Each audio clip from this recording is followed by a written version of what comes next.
Karis painter. This is Moves Unfiltered. We explore the dance communities of Philadelphia. We learn how dance is a vehicle of culture, conveying traditions, music, and history. I'm a dancer, an advocate, a storyteller. Come with us as we explore Moves Unfiltered.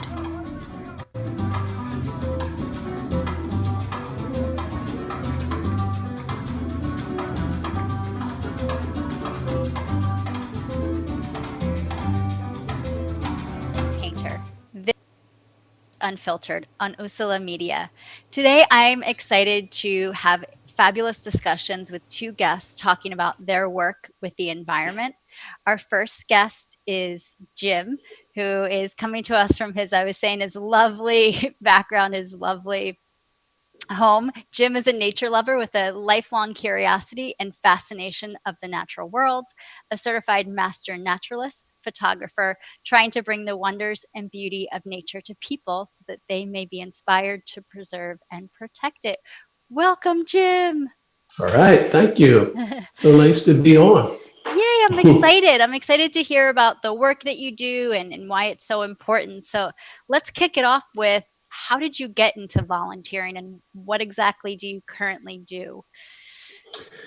Well, how I really got into volunteering was I went to a talk on invasive plants at a local native plant nursery.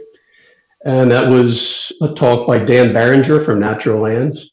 And before that, I had just been inspired to try to transform my property and try to attract more wildlife. So I was there, and I got talking to Dan after the talk, and he told me about a program that Natural Lands was starting called Force of Nature. Mm-hmm. So it's I think it's a 6-month training program, and you go through that, and then after you're done, you go into the field and volunteer for them. So that was 2011. Wow, so you've been doing this for 9 years, if my math is correct, on Friday morning. Yeah, so you're still going strong. I mean, it's on hold right now, of course, because of COVID. But so then, what were you doing pre-COVID for the last 9 years?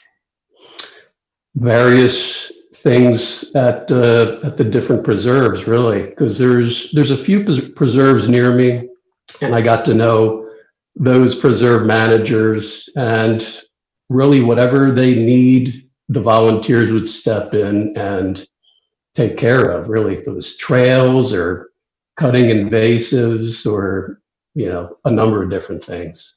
Absolutely. So when you talk about preserving the trails, these are trails that have already been established, and I assume that work is picking up big trees, or what does that involve, preserving a trail? Well, just more, the trails get grown in over time, so you just kind of go through and just trim vines and anything that's growing into the trail. So that's something that has to be done on a yearly basis, and a lot of times there's washouts, and you have to get in there and fix it up, and various things. Like, there was one volunteer day where it was a very small area called GeoGrid, and we laid it all down and put stones in it, and it made a really nice path through the things like that they offer. Fun stuff. You mentioned that you also pull out invasive species. I would assume that is incredibly time consuming. How does one even go about starting that? And that seems like a never ending process. Oh, it is. It really is never ending. Every preserve, there's limitless work getting invasives off of the property. But really, the most common thing that we do is just go in and cut vines from the trees, because there's a few vines that really will take over a tree and weight it down. It might blow over. So Oriental bittersweet, you just cut it low and you cut it high and you go around, and it also will strangle the tree. So that's an easy one to tackle. But multiflora rose, which is, it can become a very large, pricker bush. I mean, that's kind of tough. You got to like get on the ground and get in there and cut it, and you can get pretty bloody working on invasives like that. So, but it depends on the area and what's the target for the day, really. When we talk about preserves or natural land, what exactly are preserves specific to Pennsylvania, and how do they come to be? Uh, well, thankfully, we have a lot of private entities that preserve land, like natural lands, like French and Pickering, Burke's Nature, Brandywine Conservancy. So they, if there's a landowner who wants to not sell their property, but they want to keep it protected, they can go to natural lands and they will set up a conservation easement so that's protected for perpetuity. Okay. And there's a couple different ways to do it. You can do it while you live there, and that's also something that they manage. They will send people out every once in a while just to make sure that you're kind of doing your end of the agreement with them. But if you have it in your will that you pass away, you're going to donate the property, then it becomes theirs, and they can make it into a public nature preserve, or if it has sensitive environments, they might not make it public. Hmm. So So I'm reading on the natural lands site the value of protecting these natural lands, everything from wildlife to water to climate to health. And I'll read a few sentences about the yeah. wildlife, because that was something you mentioned to me that you really enjoy.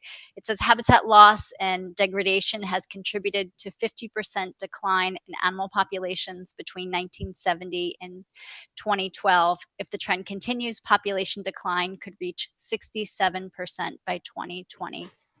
And so it says that natural lands, we're looking to increase the quantity and quality of wildlife habitat. And I'm wondering if you could speak to that, what you have seen both positively and also challenges with wildlife in general in your work.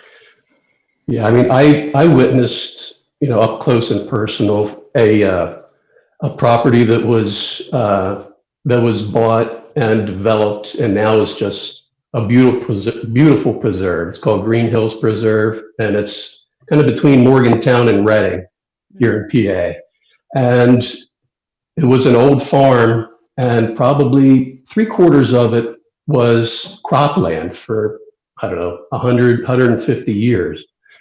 And Natural Lands got a CREP grant, which is a Conservation Resource Enhancement Program grant, and that's through the Department of Agriculture. So they converted all those farm fields into wildflower and warm season grass meadows. And just to see that transformation and the amount of birds that are there now, it's incredible. It really is great to witness something like that. It sounds amazing. And being a Pennsylvania resident myself, going to some of these places, the parks, the reserves, it's hard not to feel happy, excited, at peace. And that's one of the benefits of natural Oh, lands, is absolutely. the health, the fresh air. For you, when you're out there, what does it feel like to you? What benefit does it bring to you? What do you enjoy? Well, for me personally, when I'm out in nature, I just have a feeling of presence, just not really thinking about anything. Your worries just kind of melt away, and you're just immersed in nature, the sounds and the sights and everything. And to me, there's nothing more, cleansing than that. It's just being out there and then just being present with nature. It really is something that I don't see how people go without. People that live in cities, I don't see how they can not have interaction with nature every day. It's just part of my life. Absolutely. Do you have a Yeah. favorite place that you go to? Is it more forests? Is it more grasses and flowers? I'd say that my favorite place to go to would be just a natural forest environment, just with the huge trees, and the deep woodland birds and hearing the wood thrush. And to me, that's the most peaceful place of all. Absolutely. You mentioned that you are a photographer. What do you Yes. photograph, and what about Oh, photography and nature comes together? yeah, anything that has to do with nature, really. I'm just kind of a serial nature nerd. So if it's bugs, plants, frogs, I mean, it doesn't matter. I just am fascinated by all of it equally. I So it kind of evolves through the year, like there's migration time in the spring. So I'm just out there trying to take pictures of warblers and anything coming through. You get eBird alerts and, oh, there's this bird here. You have to go see it and try to get pictures of it. But this time of year, the bird action kind of slows down a little bit, but then there's, the butterflies and the dragonflies, the meadows are blooming in flower. So I love just going out in the meadow and sitting there. It's amazing what you can just see in the couple feet that surround you. I mean, just spend hours there.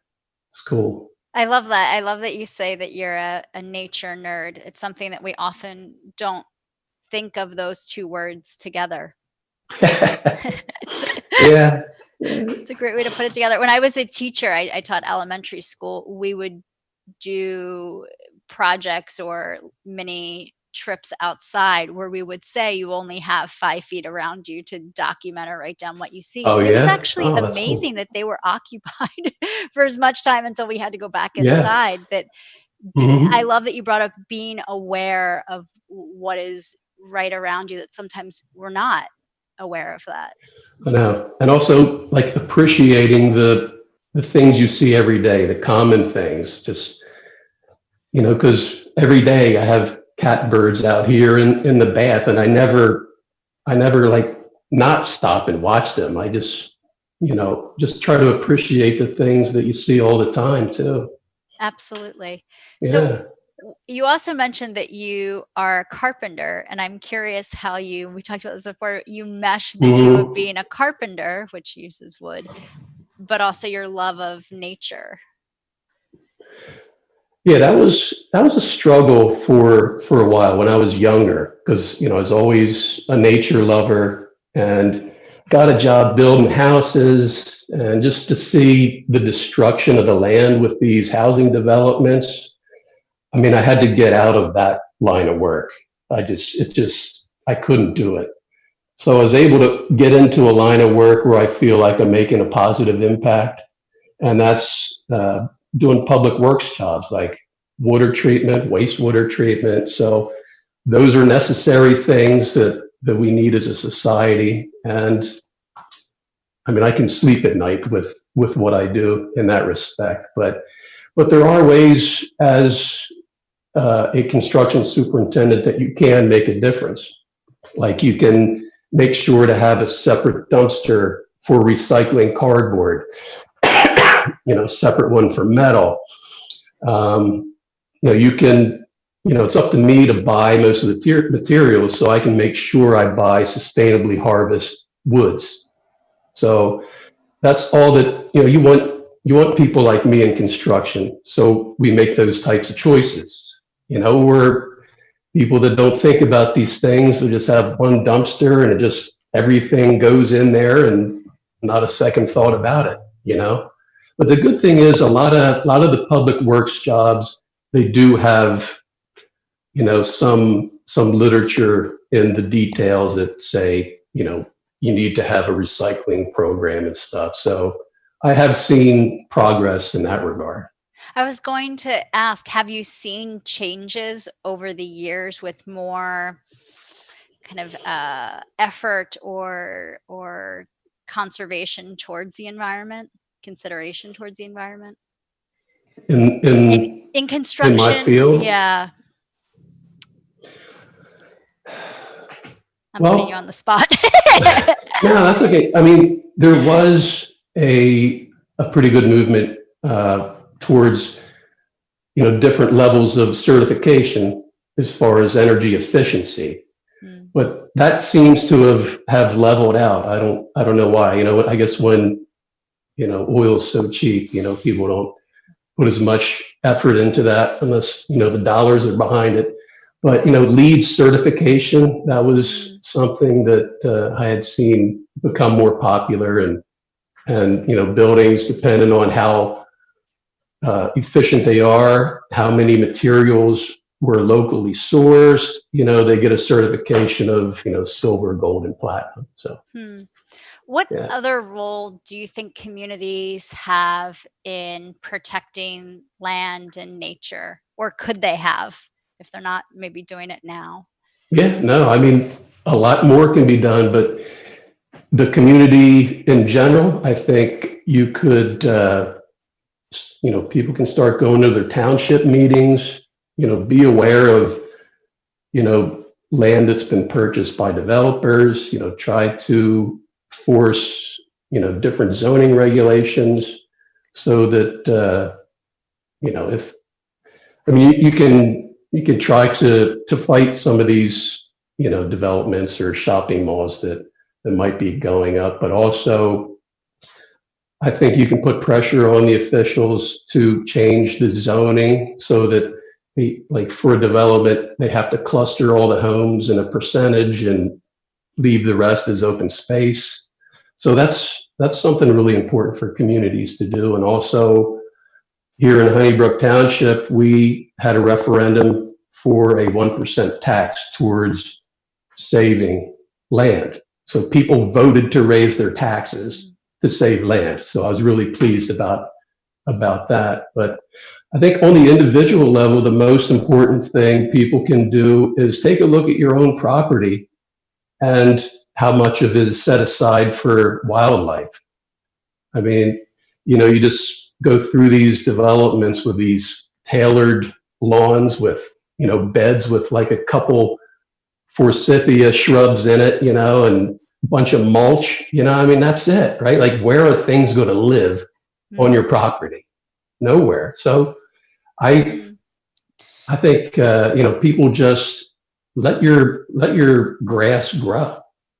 And a lot of times people will start complaining. They'll get phone calls, and you might have township official tell you, you have to mow your grass. But I think if you make it look nice, like make shapes or, put trails through it or something, make it look like it was intentional, not like, nobody's living there or something, so, people can do that and just create beds with native plants, just, put as many in there as you can and just kind of let it naturalize, and birds and insects and pollinators they will come. I love that. So instead of having our 1 acre, half acre, quarter acre in the suburbs be highly managed, manicured grass, which was maybe the American dream 60 years ago, that now we should let some areas grow. And even, I think you mentioned off the air, have brush piles. Could you talk about that? What would that be? Yeah, brush piles, or instead of like, I guess people have to put their brush and leaves out like at the curb, for them to come and take. I mean, just put it all in a big pile. I mean, it's amazing, what will live in there. Rabbits, and then like during the winter, sparrows will go in there and seek shelter, and places for toads and whatnot. So yeah, just brush piles, compost piles. That's a great thing to do for every homeowner. And maybe homeowners don't even fully understand what you mentioned. Sparrows would come, rabbits. What are the benefits to having some of those creatures, the bees, come on a property?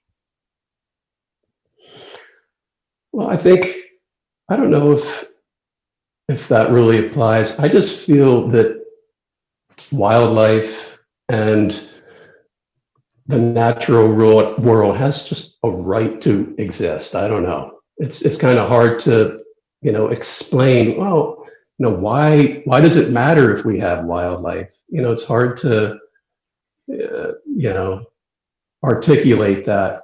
But I think, when you look big picture, we need a natural environment, for the health of the planet, for our forests to create, the air we breathe, and to filter the water that goes into the streams. And of course, pollinators, I think everybody knows the importance of those for our crops and everything else. So all of nature, I just feel, has, this intrinsic right to exist, No, that just like we do.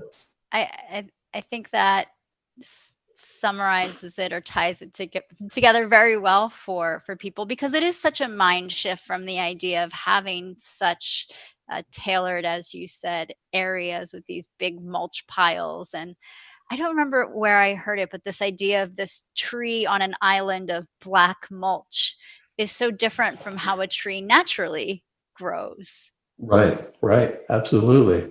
And Yeah, who and I mean, you have also all the understory plants, your shrubs and your herbaceous perennials. And I mean, it's just amazing if you just let an area go, that a lot of times these things will just start appearing on their own. And it almost feels that it's less maintenance in a way once you do plant some of those Oh, natural areas or absolutely. you let them grow. Yeah. I mean, personally, I transform most of my property into just naturalized native garden. I call them gardens, but it's a natural habitat is what it's become. And there's no mulch. I don't have to do anything like that.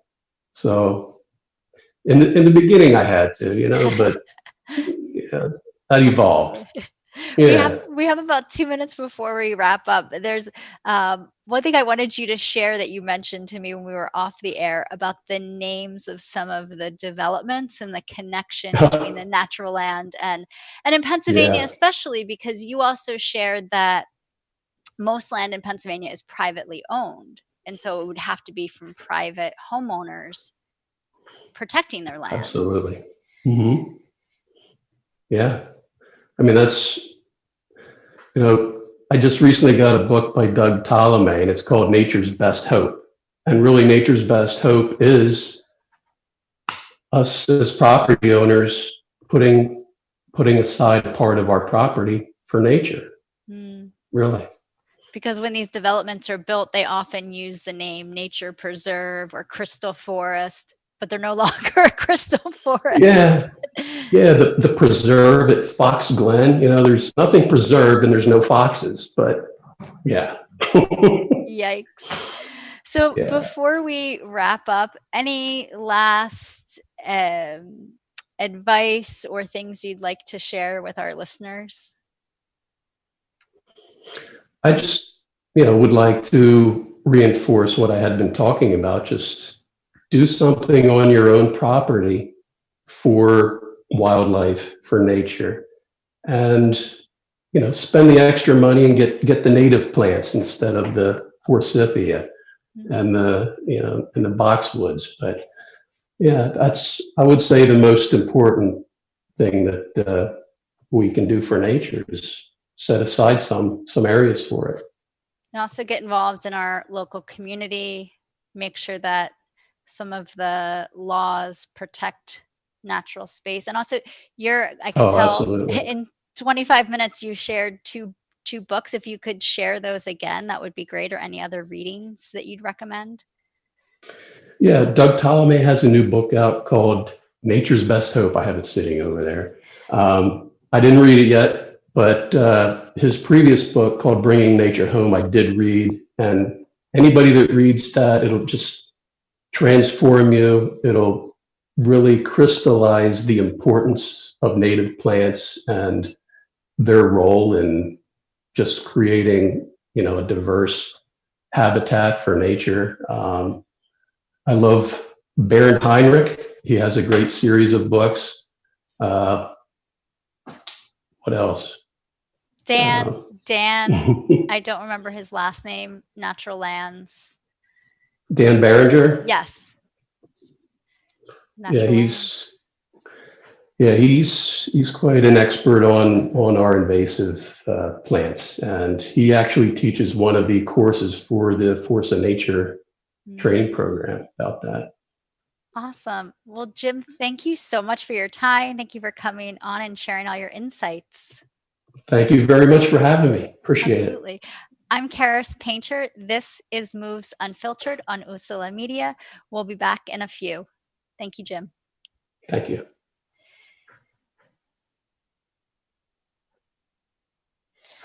Thanks, Jim. I'll Oh, you're welcome. send you It the went all note and right, huh? everything.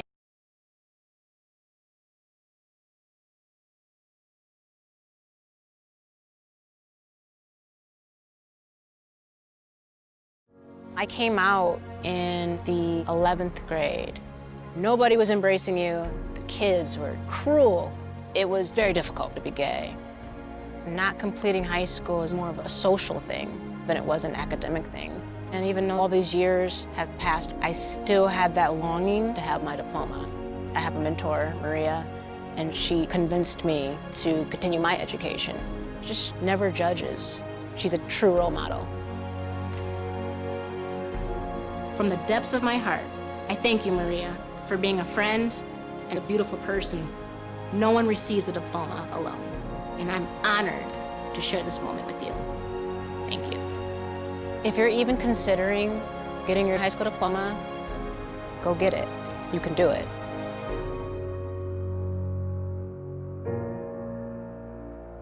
Find free adult education classes near you at finishyourdiploma.org.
Dina has moved out of state, so unfortunately it's just down to me and Nakia right now. But like between the two of us, we have a lot of organization and volunteer time that we're working on consistently throughout the year. But we would never be able to plant the trees or maintain them if we didn't have the volunteer base.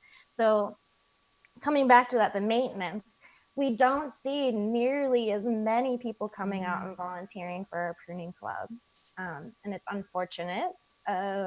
We are getting a little bit of a base together, and we've actually had professionals who work in the field who are certified arborists who have reached out to us to volunteer their time to put work into maintaining the trees, because that ultimately is of great importance. People think you plant a tree and it'll do fine.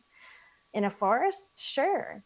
In a street, a sidewalk, no. I mean, it's contending with stray cats and dogs urinating on our trees, people not understanding and breaking branches, cars, pollution itself, not having a large enough area to even grow to its capacity, because when we have our tree pits cut, it's a minimum of 3 feet by 3 feet.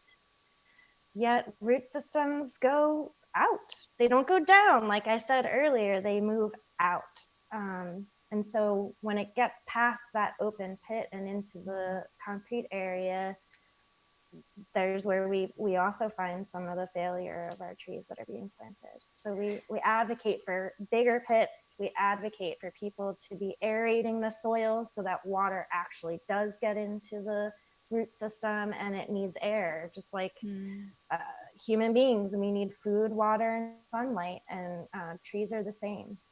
I would assume that if a homeowner or a block advocates for trees on their block or property or area, that they would take more of a role in the maintenance. Do you see that, or not necessarily? We do, certainly. There's definitely people who really genuinely understand the strife of a tree in an urban environment. Over the, oh gosh, how many, like 14 years that we've been doing this, we see a lot of the same volunteers coming out for not just the planting, but also the pruning clubs. And that's where you get a real education on the biology of a tree, how to use these tools, when to use them, why we would want to prune, and overall other maintenance that a tree needs as well.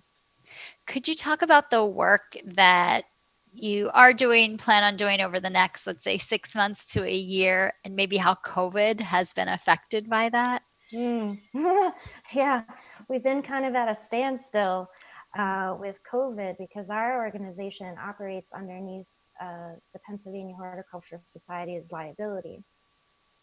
So whenever we have events, all of our volunteers and ourselves are covered under their insurance if anything were to happen, which in the 14 years, nothing has happened, except for lots of excitement and almost over 2,000 trees planted in Kensington. Yes. So, you know, with the pandemic, we were told that we weren't allowed to organize any in-person events. Which is totally understandable. And of course, for many months, everybody was at a standstill. Our April spring planting was postponed. So it's going to be lumped into fall. But at this point, I mean, we're going full ahead. Like fall is going to be our fall planting and our spring planting together. But depending on what happens as far as this pandemic is concerned, we may not be able to do it, or we may have to do it in a completely different way than we used to. So there's a lot of changes made to how we deal with this, and how we will move forward. Is that because you used to have several volunteers be close, be doing things, it's much more contact, and that's just not possible with the current? Because we usually, I mean, usually the majority of the volunteers are together in the morning, gathering at one space to pick up their trees and their tools and to form teams. Then they break out into smaller groups. So it is possible that we could do that moving forward, just staggering our volunteers and having them come and go at different times.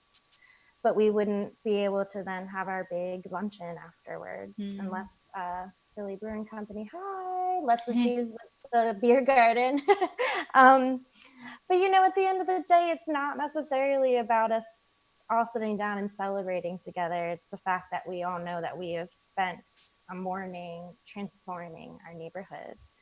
Absolutely. And I just have to plug in, like, over the 14 years too, we've had students who started coming from Penn Treaty Middle School at the time. It's a high school now, with one of their teachers. And now those students are graduated from high school, maybe even graduated from college, or married, have children now, and they are coming to our plantings still. That's exciting. It's exciting Yeah. from an educational point of view and a community point of view. Exactly. That's awesome. So we have about 3 minutes before we wrap up, but I'm curious if you could speak to the needs, both from human labor, financial point of view, and then the benefits of it. I know now with COVID, and you probably see this, there's so many demands for our few dollars that we have left over to donate, but the value in doing so, and how people can still be a part of this. Mm-hmm. I guess I'll backtrack just a tiny bit. So PHS started the Tree Tenders organization because funding was a very serious concern within our city budget. Parks and Recreations was getting cut, and therefore they could not keep up with the demand of the need for tree plantings, and certainly no funding for maintenance. So the idea was to get citizen scientists involved and invested in the community on an environmental basis, learn about the reasons why we need trees, and go on and start organizations. This is kind of what we see all over the United States. It's like, if we don't see it happening within our government, then volunteers pool together and make it happen. So the funding that we work off of is a state grant, but it's also funding from TD Bank and other big corporations who are behind the cause. However, we're still strapped for cash, and it seems like every planting we have, there's always a More Trees Please campaign put out by PHS so that we can keep up with the demand. As a small organization, we, oddly enough, have never done a fundraiser for us. I've done 2 Facebook birthday fundraisers for myself and got a couple $100 each. And this just helps us buy more tools, replace tools that are broken or lost, and also just to fund feeding our volunteers or having water supplied to them. We have gotten some grants in partnership with PHS through TD Bank, and the Rivers Casino also has the Penn Treaty Special Services District, which we just tapped into last year for the first time ever. And that was to help fund pruning clubs, to pay our arborist friend to come to help to train, but also to get rid of the brush and chip it. And so, yeah, we usually just ask for a suggested donation of $30 from each property owner in order to fund those basic needs. Otherwise, Nakia and Dina and I have never been paid once for this, which I don't regret, and I'm not upset about. However, in the next 6 months, and this is something that we've been working towards for several years now, is to fund a Green Corps, where we would be employing youth that live or either go to school in the Kensington neighborhood to teach them green job skills, to get them involved in their community, their local civics associations, to train them as PHS tree tenders, to hopefully excite them about how how good it feels to be a volunteer, but an environmental steward. So that's the major thing that we're hoping to try to fund. And I'd like to get paid for that as an educator, as a certified arborist. That's my main goal. And then also the funding to just supply the tools and things to get our students up and running on their own someday. Absolutely. So we're always accepting any donation. It could be $5 or $5,000. We will use it, and we will use it wisely, and mostly for getting this Green Corps off the ground, which I think is really important. And it's also based off of University City Green's Green Corps and University City. So, and they were a PHS group that became their own nonprofit organization and started teaching youth and employing people that were coming out of jail or other situations and giving them jobs. It sounds like an amazing opportunity for youth, especially considering Kensington was one of the areas in the entire country that was really ground zero at one point for the opioid epidemic. And so the value of people being out in the community, I think this pandemic has shown us that we all want to be outside interacting with nature as much as possible, and not on Zoom meetings. Beautiful. Absolutely.